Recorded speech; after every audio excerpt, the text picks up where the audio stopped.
welcome back to our channel. We are James and Kelly, and we are converting this Ram ProMaster so that we can travel to South America with our 2 cats. In today's episode, we are building our upper cabinets. We are building them from scratch and putting them up.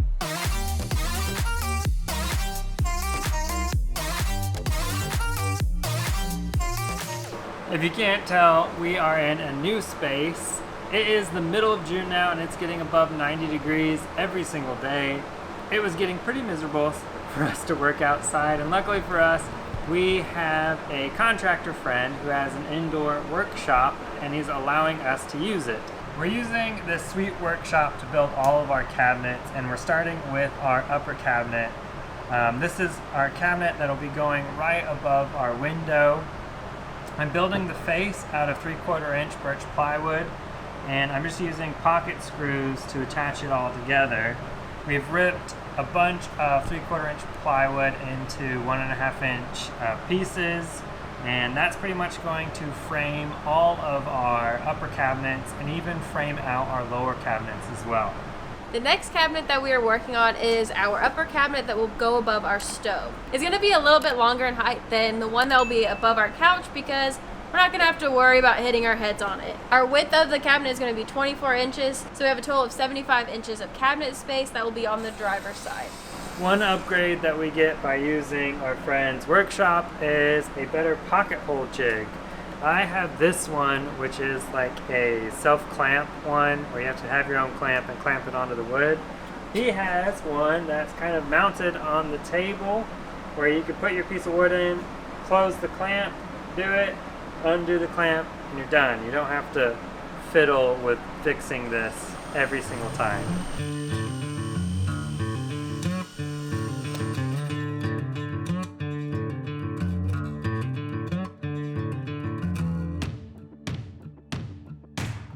Are you measuring at the edge of this? Yeah. We're starting to make the frame of the passenger side cabinets now. Kelly has cut out all of these pieces for us, and we're starting with just a 37-inch long piece of, this will be like the first part of the cabinets that'll go right over the kitchen sink, and we're only making this part first because we're not quite sure how the end will go right now. We want to make something special for our cats. When I'm making this frame, as an extra precaution, I'm always making sure that they're at right angles when I attach them. That way everything is straight and plumb. Another thing that I like to do every time that I use pocket screws is to clamp down the wood, because of how the screw goes in, it actually kind of try to lift up this piece, making them uneven.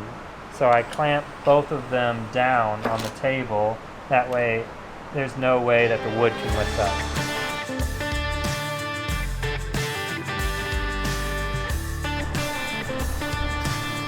We have made all of the faces for our upper cabinets today. We're calling it a day here, and then we'll pick back up tomorrow with securing the bottom.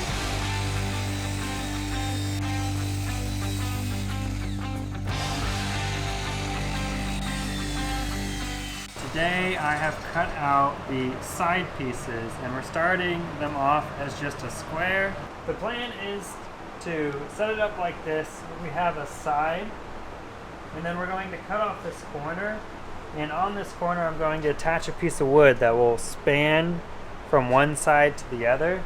That way we can attach that piece of wood to the strips that we have on our ceiling. How we're figuring out this edge is I'm holding it up to the wall, and I'm kind of trying to get it parallel with our door just by eyeballing it. But I took a square edge, and then we marked a line down to get that edge. So now we have that angle. This is the angle that we're going to use, and the plan is to have it set up on this angle with a piece of wood spanning, so we can screw into this. We'll screw into the bottom, and then we might be able to screw into the top as well. We are practicing making the edges of our upper cabinets and are using some scrap 1/4 inch plywood to make it. So we started off just by using this to find the angle, and we put it up, and we realized I actually cut too much off of this one because it goes too far. but it's almost perfectly fits in a 3/4 inch piece right here. So we redid it on the other side. Let me get the lines. But we added 3/4 of an inch back to the edge. And then we also thought about cutting this side to 90 degrees instead of just a full angle. That way we can get more cabinet space in the back top there.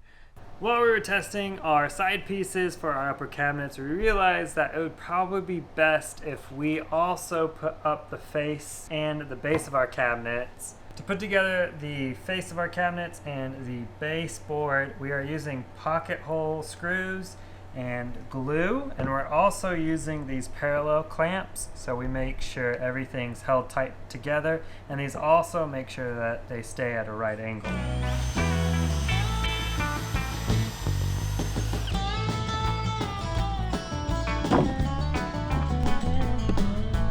We have tested out this side piece of our cabinet a couple of times, and I've recut this bottom piece, lowering it down so it'll fit exactly where we need to.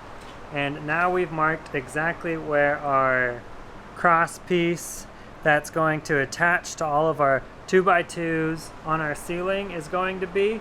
We marked it with a pencil, and we plan on cutting this out and then laying a strip down all the way across our cabinet.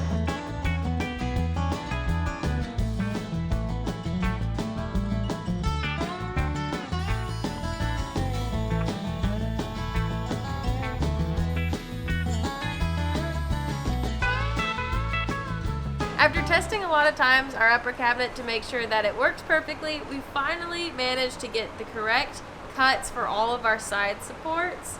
And as you can see, we've used the bandsaw to cut out this little slot, which is where one of our upper supports are going to go. So it should fit nice and snug here. This board's still too long. We need to cut it down. So all of these side pieces, which are basically dividing up our upper cabinets, we'll have the slots, so then we can easily fit a support beam.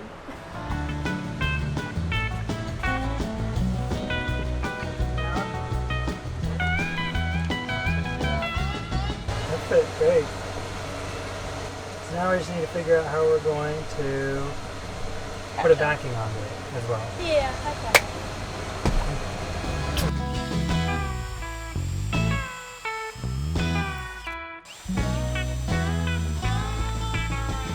With our final test being a success, we are putting pocket holes in all of these side pieces and are going to glue them onto our cabinet. Just like this. With everything glued up, we will have one fully built cabinet carcass. So let's get this one completed.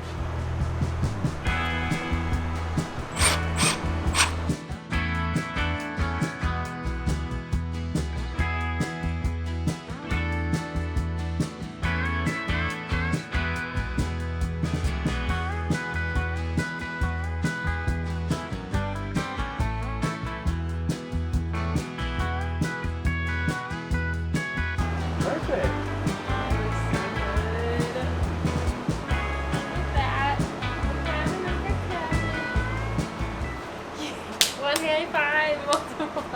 We have the first upper cabinet fully complete.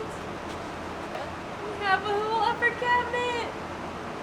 It looks so nice. It's built. It's built. We just have to sand it, paint it, Fill in all the gaps. fill in all the gaps. We have a lot left to do, but the carcass is done. It looks great. Now on to our other two cabinets.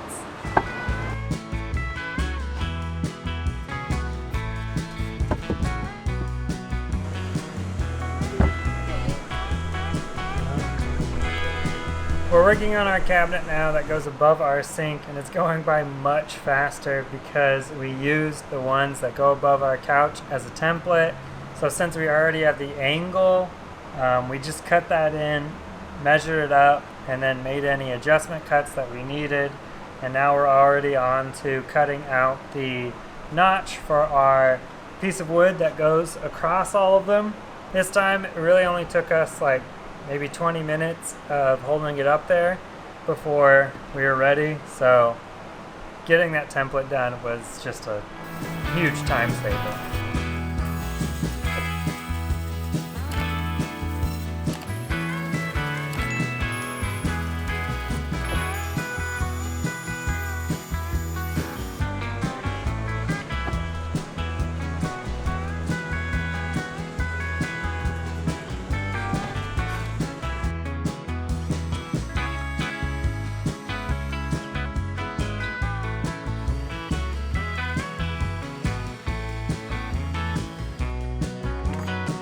Now that we've put pocket holes into these side pieces, it's time to attach them onto our base of our cabinet.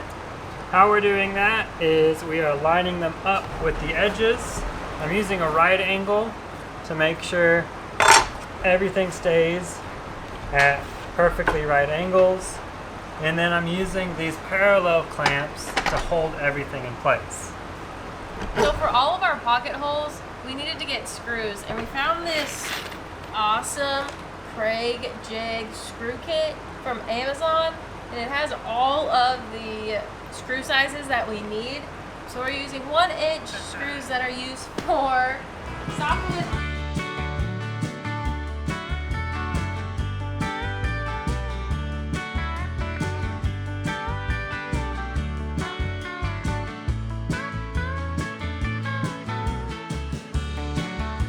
Now that we have screwed in all 3 sides for this cabinet, we let it sit overnight just because we don't want to create any unnecessary movement within this, so we want everything to dry nice and securely. And tomorrow we will come back and finish up the 3rd cabinet that we have.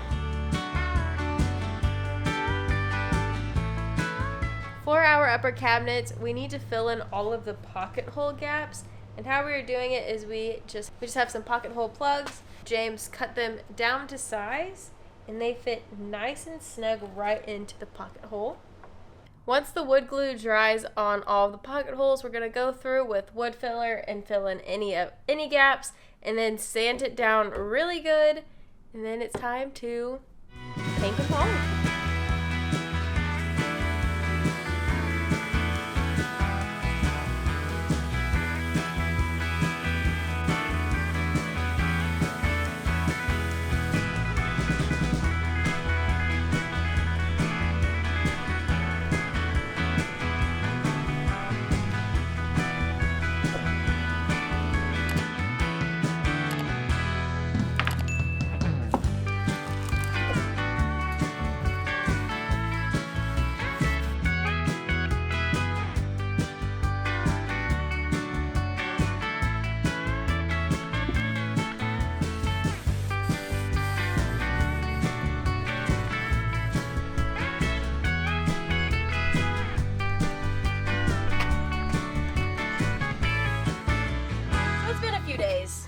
Probably say a few weeks since we have worked on our upper cabinets, because we have been painting them and repainting them and having to let it fully cure.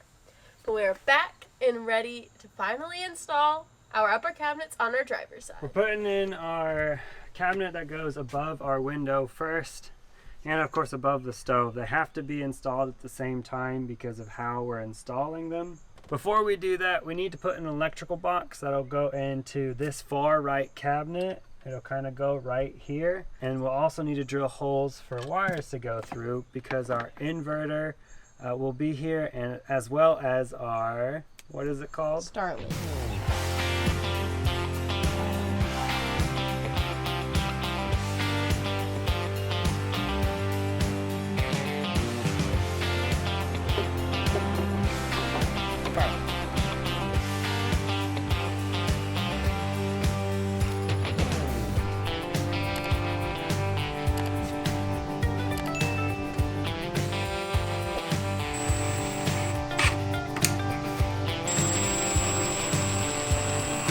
We are now building our backings inside our cabinets. We are putting these pieces of wood inside for the backing to attach to. I can't remember the specific name, but we just attach these in, and that way we can attach a board onto them.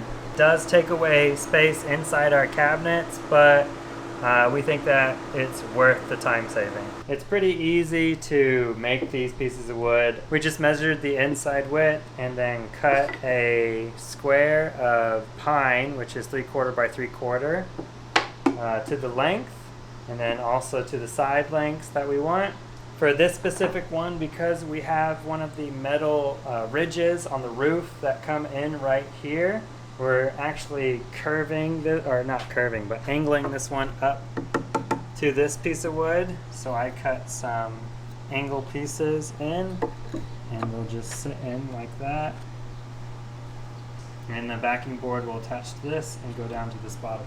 We're putting the shelves back up because now that we have our ceiling on, we need to cut a little bit off the tops of our shelves to make them fit, because our ceiling is kind of curving down. They're at the edges, and our tops of our cabinets are flat. So I'm going to kind of just curve them a little bit to follow the angle of the ceiling, and that way they fit. Because right now they're kind of bumping into the ceiling. You can see right here when I push it up. So it's not laying flat against our supports back there.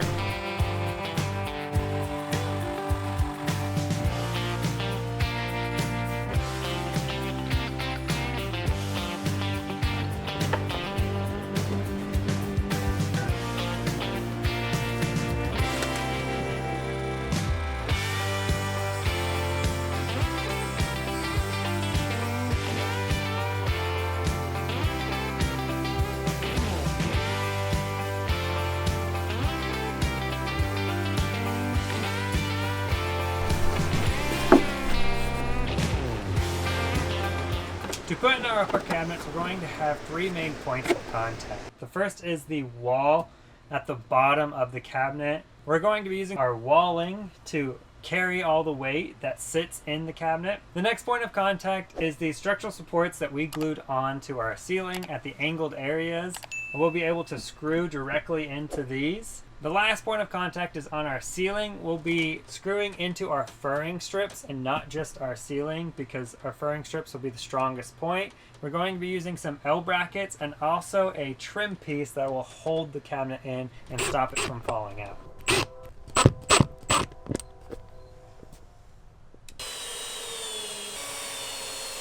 I put up our first 2 ceiling L brackets. Once they're screwed into these, this cabinet is going to be up until we take it down. I mean, that's if we want to take it down. Like, yeah. It is up for good. Right. This is the moment we've all been waiting for. Put up some cabinets.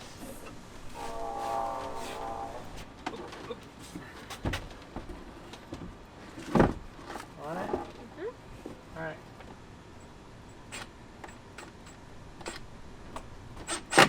We got it screwed into the bracket, so it's holding up by itself right now.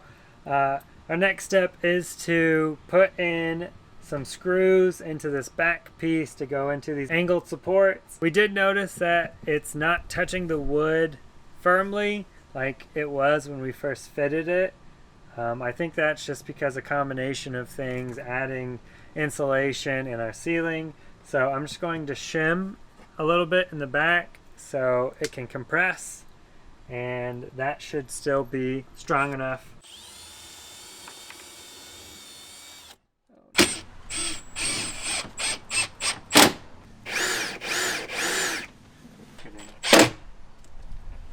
It did not. We're golden. Now that we have secured the back angle supports in with construction screws, I'm going to add the last bit of support for the walling.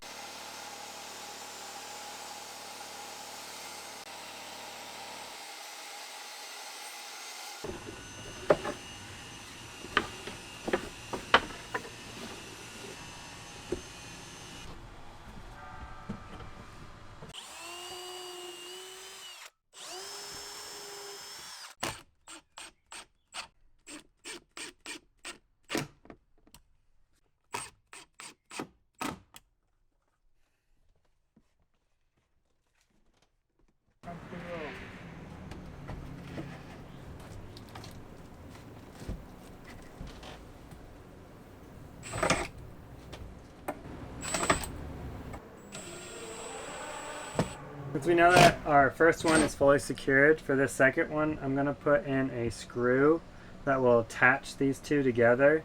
I also want this screw because I want them to be pulled together a little bit more. They're kind of coming apart.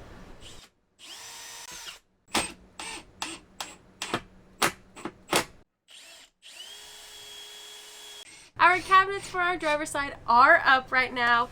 They look great. We do have a few finishing touches to do, such as putting some wood filler in to really clear up the seam between the two upper cabinets, add our door faces, obviously paint the wall, but they're up and it looks so good. James is putting his tools already up here, so we know that they're strong enough to hold some drills and no tape measure, but I love it. Wait, we can't put this one up yet. We haven't done the backings. Dang it. Time to put in our third cabinet. We have pretty much prepped everything for this cabinet already because we were super excited to get this one up and then forgot that we needed to do these backing pieces, which we went ahead and got those in. And as you can see, it doesn't have a backing board yet because we still need to poly those, but we'll be able to put those in with these up. But we do already have the brackets already installed in here, so we're ready to go.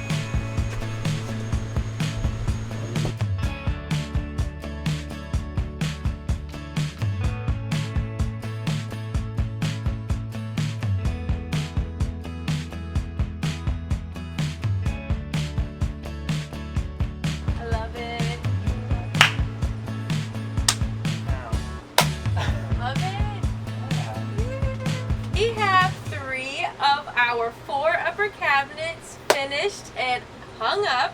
There are still finishing touches we have to do, but I love it. I'm so happy that we finally have furniture being put into the van. They are put up and they feel super secure too, which is really awesome. We don't want to be driving down the road and having them falling off, and we've heard some horror stories about that. So I think we have made these strong enough and hopefully not over-engineered them too much. They look so good.